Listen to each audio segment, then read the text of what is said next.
I can't hear tonight. I like him. Alright, so the next artist that's going to come up to the microphone, the beautiful thing about Metamorphosis is that there's always new talent that touches the mic every Monday. There has not been a moment since I came to the Project Art Gallery there hasn't been one moment where an artist has come up that has not been new, that has blown us away. So when this young man came in the building, he was so polite.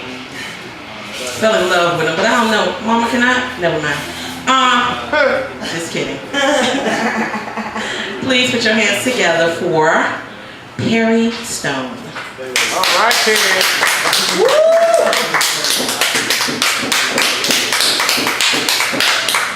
Hey everybody, this performance tonight goes out to my best friend Dylan Swartz. He's really encouraged me my entire way, and wouldn't be here if it weren't for his support. So this one goes out to my friend Dylan. And this first piece, because I am new, as was just pointed out, this piece is called 5 Things I Know About Me, and hopefully after this maybe you'll know something about me.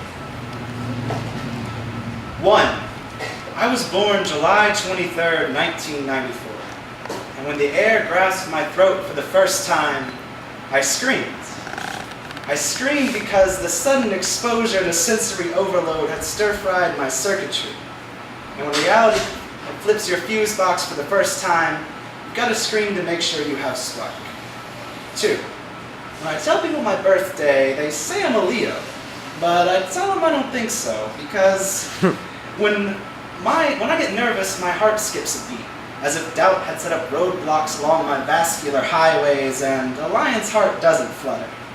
But 18 years later, I've still got this cardio stutter, so I guess that's why I don't buy astrology.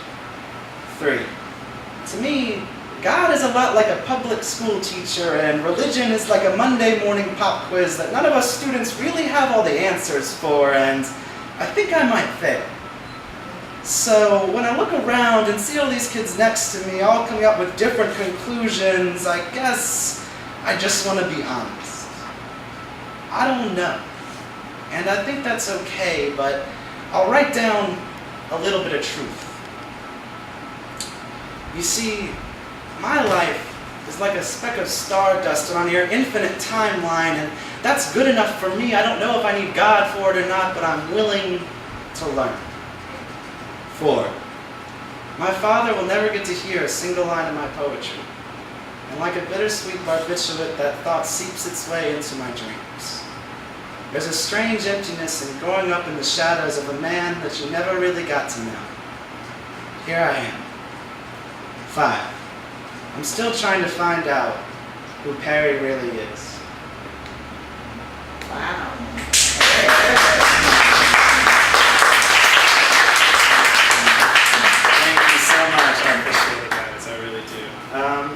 Alright, this next piece is a bit of a departure.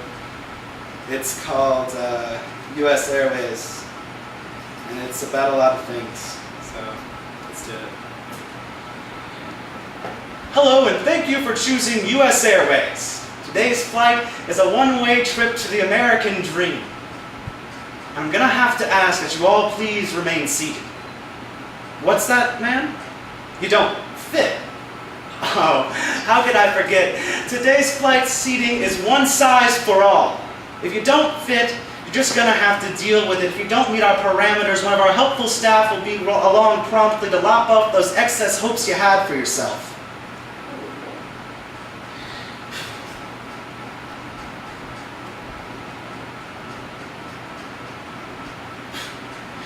Please step back. Don't you know that 99% of us are flying coach? Don't approach the front. This community is gated for a reason. Don't be alarmed as we cut off those rungs of that social ladder you thought you had your feet on. If you look to your left, you'll see Louisiana, the prison industry's capital of the world, a place where your freedom is a commodity in this free market economy and business is booming. If you look to your right, you're going to see Wisconsin, where Governor Scott has been walking over workers' rights since he got elected. But in Wisconsin, citizens stand united, but with Citizens United, corporations are citizens, so money talks. And in Wisconsin, it preaches division. And that's why we're on this course collision with oligarchy. Ladies and gentlemen, I regret to inform you that we're flying over Arizona. In the great state of Arizona, there is no racial profiling. Race is the profile, and being a white straight male never goes out of style, so if you fit the bill, just relax and chill. This doesn't concern you. Just look away. Trust me. It's a lot easier to ignore the things you can't see. You're like the mother who from ages 5 to 9 dreamed of living lives on her own terms, but now finds every morning she works that same 9 to 5, struggling to feed her children. Or the black kids, who are 6 times more likely to face jail time for the same crime as their Caucasian counterparts. Or the 44 states that still legislate the legitimacy of love based on gender. Listen, perhaps in our Langston hubris, that's what we forgot to do. Listen, and you'll hear that they too sing, America. That's amazing. Alright.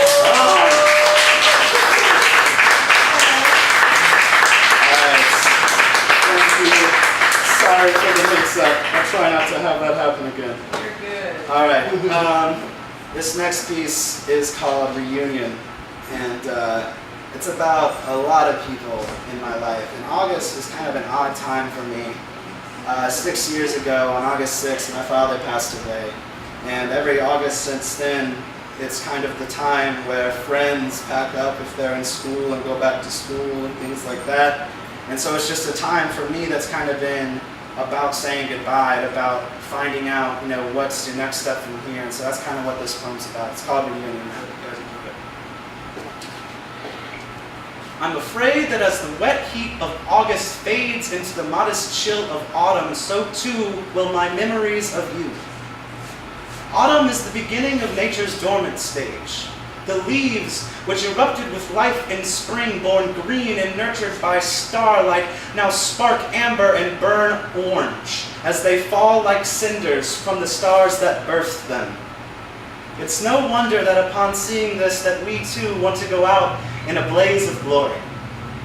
And here we are.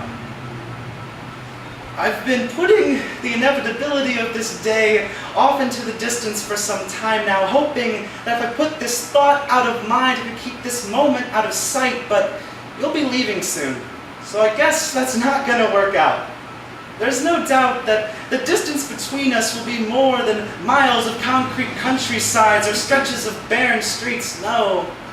The chasm splitting between us will be galaxies wide, and we've already laughed and cried over the impossibilities of intergalactic commutes, so I guess what I'm trying to say is I'm sorry for not being honest with you. Or at least not as honest as I could have been. If you just give me a moment, I'll try to make up for all the last time. I'll speak for all the things left unspoken for. I'd let you know that I'm not sure how you still manage to see the best in people. I'd let you know that even if you don't realize it, you're so insightful. Every time I have a conversation with you, my mind is left tingling with the sensation of new ideas. I'd let you know that I grasp tighter to our moments together than I care to admit. Hoping that if I just grab on tightly enough, I can keep those moments from slipping between the valleys of my fingers. I'm not sure if this is a conversational poem or just a poetic conversation, but at this point I think I'll take either. I like that.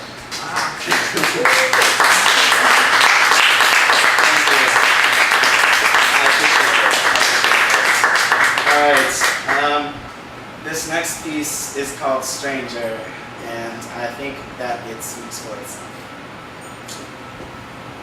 You walk into a room like a comma connecting my fragments. A pause that gives each clause its own meaning, and you are teeming with a special kind of radiance that's uniquely your own. And, well, all flattery aside, I just can't seem to look at you any other way than this. It's like an overplayed love song, because if you were a bush full of blueberries, I would line my pockets with them, so I could take home as many of you as I could. And normally, that wouldn't be a problem, but as it often seems to be, my delusions of your grandeur don't quite crystallize in your eyes the same way they do mine. Which is fine. I mean, it's not like I blame you for not faking your feelings, but your comatose dose of honesty isn't making this any easier. I've been trying, but try as I may, I can't help but see you clearly. You know, they say clarity is a rarity, but that doesn't make it a blessing. What I'm addressing is the curse of this 2020 optic apparatus affixed to my face. Because in order to not see you clearly, I have to fade away from everything. And that just doesn't seem fair, that you get to remain in the realm of reality as if nothing had even happened while I'm something. And as long as I'm breathing, I'm never leaving, so I guess I'll just have to find comfort in the haze. When the light reflecting from your face hits my iris, I hope it distorts itself into something frighteningly foreign. I'll look at you like a stranger does, for the first time.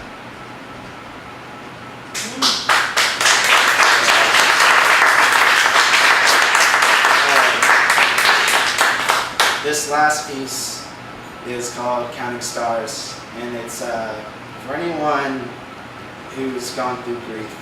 This piece is for you. Kathy called out to me yesterday. Her voice, bereft of beauty, still rings in the doldrums of my mind. The axis of her worldview has been tilted forever from the moment she saw him descend into the earth. That's the only thing we have in common. But still, the bond we share leaves words lingering in the air. Each syllable calls out to me, yet even as the sentences tangle from the tips of my teeth, I still don't know what to say.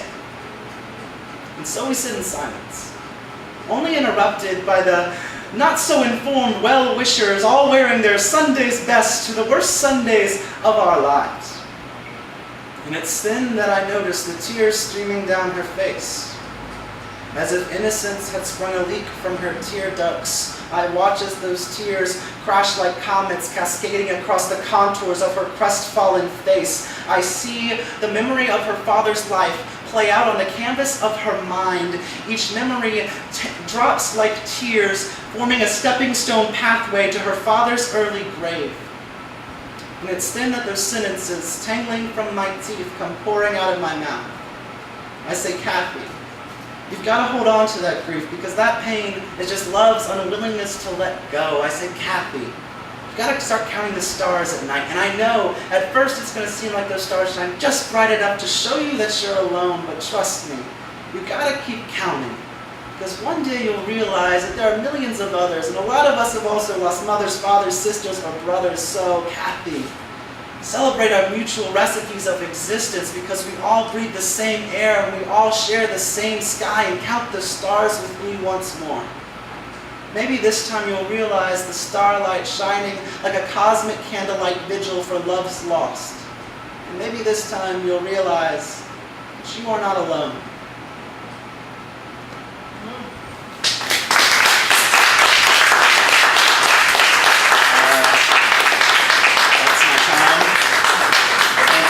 So much. Thank you to Project Pary and Lounge to let me perform. I really appreciate it, guys. Thanks.